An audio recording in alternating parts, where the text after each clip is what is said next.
నమస్తే, welcome to Telugu రాజ్యం. ప్రస్తుతం మనతో పాటు ఉన్నారు కాంగ్రెస్ పార్టీ సీనియర్ నాయకులు, మాజీ రాజ్యసభ సభ్యులు తులసిరెడ్డి గారు ఉన్నారు. నమస్కారం సార్. నమస్తే. ముఖ్యంగా ఏపీ విషయానికి వస్తే ఇప్పుడు రిషికొండ గురించి మాట్లాడుకుంటే గతంలో పవన్ కళ్యాణ్ గారు ఎన్నికల ప్రచారంలో రిషికొండని జగన్ ప్యాలెస్ అని చెప్పేసి కూడా చెప్పడం జరిగింది. ఇప్పుడేమో వాళ్ళు అధికారంలోకి వచ్చారు, ఇప్పుడేమో రిషికొండని ప్యాలెస్ అంటున్నారు. అదేవిధంగా రిషికొండని పర్యాటక రిసార్ట్స్ గా కూడా ఏర్పాటు చేసే అవకాశం ఉన్నట్టు కూడా చెప్పారు. శీతాకాలంలో కూడా మంత్రి మండలితో చర్చించి ఒక జీవో జారీ చేసే అవకాశం ఉంది అన్నట్టు కూడా మాట్లాడారు. ఓవరాల్ గా రిషికొండ గురించి ఏం చెప్తారు సార్? జగన్ ప్యాలెసా లేకపోతే ప్రభుత్వ భవనమా అంటే ఏం చెప్తారు? ఇప్పుడు రిషికొండ ప్యాలెస్ గురించి టీడీపీ కూటమి పార్టీలు గతంలో కూడా రాజకీయంగా ఉపయోగించుకున్నాయి, ఇప్పుడు కూడా రాజకీయంగా ఉపయోగించుకోవాలని ప్రయత్నం చేస్తుంది. అప్పుడు ఇప్పుడు రాజకీయంగా ఉపయోగించుకోవాలని అధికారం లేక రాకముందు ప్రధానంగా చెప్పింది ఏమి? 3-4 కారణాలు. ఇది రిషికొండ అనేది ఇక్కడ పర్యావరణం అనేది వచ్చేసి పూర్తిగా నాశనం అవుతా ఉంది. రెండవది, ఇది జగన్మోహన్ రెడ్డి తన సొంతానికి ప్యాలెస్ కట్టుకున్నాడు. తర్వాత 453 కోట్ల రూపాయలు ప్రజాధనం వచ్చేసి దీన్ని ఖర్చు పెట్టారు. నాలుగవది, ఓవరాల్ గా రిషికొండకు గుండు కొట్టారు అని. ఒకటి, ఇది జగన్మోహన్ రెడ్డి సొంతంగా సొంతానికి అయినట్టు, డబ్బు వచ్చేసి ప్రభుత్వ ధనాన్ని 453 కోట్లు విచ్చలవిడిగా ఖర్చు పెట్టినట్టు, పర్యావరణ విధ్వంసం జరిగినట్లు, ఓవరాల్ గా రిషికొండకు గుండు కొట్టించారు అని దాన్ని బాగా ఎన్నికలకు ముందు దాన్ని బాగా వాడుకున్నారు. ఇప్పుడు అధికారంలోకి వచ్చిన తర్వాత ఇప్పుడు కూడా వచ్చేసి దాన్ని నాసిరకంగా నాణ్యత బాగలేదు. అప్పుడేమో అద్భుతం అని చెప్పారు, ఇప్పుడేమో నాణ్యత బాగలేదు, పెచ్చులు ఊడిపోతున్నాయి, నీళ్లు లీక్ అవుతున్నాయి అని చెప్పేసి ఇప్పుడు మళ్ళీ వచ్చేసి దాన్ని రాజకీయంగా వాడుకోవాలని చూస్తా ఉన్నారు. కానీ ఇక్కడ వాస్తవాలు ఏమంటే, ఇది జగన్ సొంతానికి కాదు, ఇది సీఎం రెసిడెన్స్. గతంలో వచ్చేసి జగన్మోహన్ రెడ్డి బహుశా ఆయనే మళ్ళా వస్తాననుకున్న ఉద్దేశంతో కట్టిండొచ్చు, కానీ ఏది కట్టినా అది సీఎం రెసిడెన్స్ గా ఉంచుకోవాలనే యాంగిల్ తో కట్టినాడు. కాబట్టి అది ఎవరు సీఎం గా ఉంటే వాళ్ళు వాడతారు, అంతే తప్పని చేస్తే దాని సొంతం కాదు. రెండవది వచ్చేసి 453 కోట్లు అనేది ఆడ 7 బ్లాకులు 69 ఎకరాలు. కొంత అమౌంట్ వచ్చేసి కొంత ఆడంబరంగా ఖర్చు పెట్టినట్టు అనిపిస్తుంది. కానీ టీడీపీ ప్రభుత్వం వచ్చేసి తాత్కాలిక సచివాలయ భవనాలకే 1150 కోట్లు ఖర్చు పెట్టింది.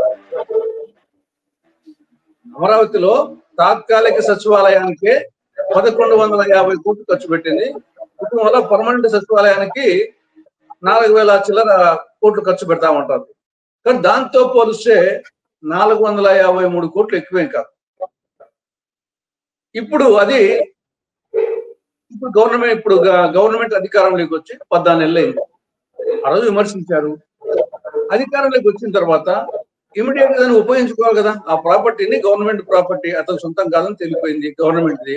450 కోట్లు ఖర్చు పెట్టారు, దాన్ని ఉపయోగించుకోవాలి కదా ఏదో విధంగా. ఇప్పుడు కదా అది వచ్చేసి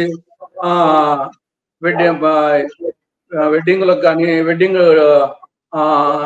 డెస్టినేషన్ కానీ, ఈవెంట్స్ డెస్టినేషన్ కానీ రకరకాల ఆలోచన చేస్తున్నట్టుగా ఒక సబ్ కమిటీని వేస్తున్నారు అన్నమాట. కాబట్టి అదే విధంగా అధికారంలోకి వచ్చిన వెంటనే సబ్ కమిటీని వేసి దాన్ని ఇప్పటికి ఉపయోగించుకుంటే గవర్నమెంట్కి ఉపయోగపడేది కదా. కాబట్టి 14 నెలల పాటు పూర్తిగా నిర్లక్ష్యం చేయడమే కాకుండా అగైన్ మళ్ళా ఇప్పుడు వచ్చేసి ఏదో విధంగా ఆ ప్రభుత్వం మీద రాళ్ళు వేయాలని ప్రయత్నం చేయడం అనేది ఇది కరెక్ట్ కాదు. కానీ ఇప్పుడు ఇమీడియట్ గా మరి ఏదో విధంగా ప్రభుత్వ ప్రాపర్టీ ప్రభుత్వం ఉపయోగించుకోవాలి, అది ఆ గవర్నమెంట్ కానీ ఈ గవర్నమెంట్ కానీ. కాబట్టి రిషికొండ విషయంలో జరిగింది పొలిటికల్ గా అప్పుడు ఉపయోగించుకోవాలని చూశారు, ఇప్పుడు కూడా అదే విధంగా ఉపయోగించుకోవాలని చూస్తున్నారు. ఇది కరెక్ట్ కాదు. ఇప్పుడు దాన్ని ప్రభుత్వ రిసార్ట్స్ గా క్రియేట్ చేసినా కూడా ప్రభుత్వానికి లాభం వచ్చే అవకాశం ఉంది. కానీ గతంలో ఏంటంటే జగన్ ప్యాలెస్ అని, జగన్మోహన్ రెడ్డి ఒకవేళ ముఖ్యమంత్రి అయితే అక్కడి నుంచే పరిపాలన చేస్తారని చెప్పి అన్నట్టు కూడా మాట్లాడారు. ఇప్పుడు మళ్ళీ మాట మార్చి ప్రభుత్వం ఆధీనంలో వచ్చేస్తుంది ఆ భవనాలు అని చెప్పి కూడా ఇంకో మాట మారుస్తున్నారు. అదే అది అతనికి కాదని అందరికీ తెలుసు. అది ప్రభుత్వానికి అప్పుడు గాని ఇప్పుడు గాని. కాకపోతే ఏమంటే ఒకవేళ అతను మళ్ళీ ముఖ్యమంత్రి అయితే ఇప్పుడు అతను విశాఖపట్నం రాజధాని మార్చాలని ఆ ప్రయత్నం ఉన్నాడు కాబట్టి అక్కడికి పోతే అది సీఎం రెసిడెన్స్ గా వాడుకునే అవకాశాలు ఉన్నాయి. అంతే తప్పనిచ్చేసి అది అతను సొంతమేం కాదు. అప్పుడు గాని ఇప్పుడు గాని అది ప్రభుత్వానిదే. కానీ సరే అప్పుడు వచ్చేసి విశాఖపట్నం రాజధానిగా పోవాలనే ఉద్దేశం అతనికి ఉంది. మిగతా వాళ్ళందరికీ వచ్చేసి అమరావతి రాజధానిగా ఉండాలని మనందరి ఆశయం. అంతవరకు క్రిటిసిజం బాగానే ఉంది. సరే ఇప్పుడు అధికారంలోకి వచ్చింది, అది ప్రభుత్వ సొమ్ము కాబట్టి దాన్ని ఉపయోగించుకోవాలి కదా. 14 నెలల పాటు వచ్చేసి దాని గురించి ఏం పట్టించుకోకుండా ఉండడం అనేది ఇది అసమర్థత కింద అనుకోవాలా, లేకుంటే నిర్లక్ష్యమా, పరిపాలన చేత కాదా? కాబట్టి ఇది ఎప్పుడైనా కనీసం వచ్చేసి తొందరగా సబ్ కమిటీ రిపోర్ట్ తెప్పించుకొని దాన్ని ఏదో విధంగా ఉపయోగంలోకి తీసుకురావాలి. దాన్ని ఏదో విధంగా ఉపయోగించుకోవచ్చు కదా. కానీ ఇప్పుడు రిషికొండని దాదాపుగా 450 కోట్ల పైచిలుకుతూ నిర్మించారు. నెలకు లక్షల్లో కరెంట్ బిల్ వస్తుందని కూడా చెప్తున్నారు. నిన్న ఆ పరిసర ప్రాంతాలని కూడా డిప్యూటీ సీఎం పరిశీలించారు. కాకపోతే ఏంటంటే పైన సీలింగ్ ఊడిపోయిందని చెప్పేసి కూడా ఒక వీడియో రిలీజ్ చేశారు. మరి అది నిజంగా సీలింగ్ ఊడిపోయిందా, దాని రంపంతో కోసారా, లేకపోతే జనసేన నాయకులు ఏమైనా డ్రామా అక్కడ ఏమైనా క్రియేట్ చేశారా అనేది తెలియాల్సింది. మీరు ఆ వీడియో కూడా చూస్తుంటారు. ఎట్లా చూసారు సార్? ఏం నాశనకంగా ఉందా రిషికొండ లోపల, అంటే ప్యాలెస్ లోపల? గతంలో వీళ్ళే చెప్పారు అద్భుతంగా నాణ్యతగా అద్భుతమైన కట్టడము అని చెప్పేసి గతంలో చెప్పడం జరిగింది. ఇప్పుడు అంటే అప్పుడు అద్భుతంగా ఉందంటే నాణ్యత బ్రహ్మాండంగా ఉన్నట్టు. ఇప్పుడు నాణ్యత లేదు అంటున్నారు. సరే ఏదేమైనా 14 నెలలుగా మీ స్వాధీనంలో ఉండేది. నిర్వహణ లేనప్పుడు ఏదైనా ఇంతే, నిర్వహణ లేకుంటే ఏదైనా ఇంతే ఉంటుంది. కాబట్టి గతంలో కట్టిండొచ్చు, కానీ ప్రస్తుతం వచ్చేసి మీ హయాంలో ఉంది. అది నిన్నగాక మనం రాలేదు, 14 నెలల ముందు మీ హయాంలో ఉంది. కాబట్టి రకాల పెచ్చులు ఊడిపోతుంది. దానికి కారణం మీరే అవుతారు. లేదా గతంలో కట్టిన వాళ్ళు వచ్చేసి ఆ యొక్క ఇంజనీర్స్ కట్టిన వాళ్ళు అవుతారు. దానికి వచ్చేసి ఏం జగన్మోహన్ రెడ్డి కట్టింటాడా? ఆ రూపు కానీ జగన్మోహన్ రెడ్డి కట్టాడా? అవన్నీ 14 నెలల ముందు మీరు నిర్వహణ లేదు కాబట్టి పోయిండొచ్చు. ఒకవేళ దానికి వచ్చేసి కారణం అనుకుంటే ఆ రోజు నిర్మించినటువంటి ఇంజనీర్లో లేకుంటే ఆ కట్టిన వాళ్ళు బేల్దారులు వాళ్ళు కారణం అవుతారు. అంతే తప్పని వచ్చేసి జగన్మోహన్ రెడ్డి ఆయన కడతారా బేల్దారి పని, ఆయన ఏం చేస్తున్నాడు, ఇంజనీర్ పని చేస్తారా? కాబట్టి ప్రతిదీ వచ్చేసి గత ప్రభుత్వాన్ని ఇంకా ఎన్నాళ్ళున్నా గత ప్రభుత్వం మీద ఆడిపోసుకోవడం అనేది కరెక్ట్. ఓకే, ఇప్పుడు తులసిరెడ్డి గారు విశాఖలో నిన్న జనసేన మీటింగ్ జరిగింది, సేనాని అన్న మీటింగు.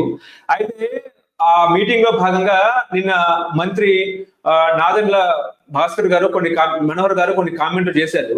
ఆయన ఏమన్నారంటే ఆంధ్రప్రదేశ్ రాష్ట్ర ముఖ్యమంత్రి పవన్ కళ్యాణ్ గారు అని చెప్పి ఆ వ్యాఖ్య అనేది ఎలా చూడండి?